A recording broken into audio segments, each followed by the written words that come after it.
Let's dive into the distinction between hard money and easy money. Hard money is money that is more difficult to make more of. It's harder to make more of this kind of money. Easy money is a type of money, a category of money, where it's very easy to make more of that money. In human history, whether we've used shells or tobacco or gold or US dollars, with two exceptions, all money used by humans in human history is easy money. It's just always easier to find more of it or to make more of it. At first, you'll find some scarce seashells. Folks will trade with them because they're scarce and divisible and portable. And all of a sudden, someone will find a whole bunch more. A government will say they're going to print dollars or yen, and they'll just print more.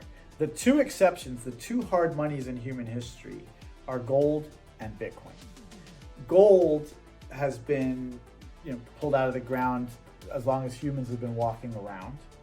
All of the gold in ancient Egypt is still around. It is not, there's a lot of gold underground, probably more than we'll ever be able to use, but it's very expensive to get to it. And over time, the amount of gold that we pull out of the ground seems to be more and more difficult. So the amount of gold that you needed in the Roman Empire to buy a loaf of bread is about the same as the amount of gold you need today.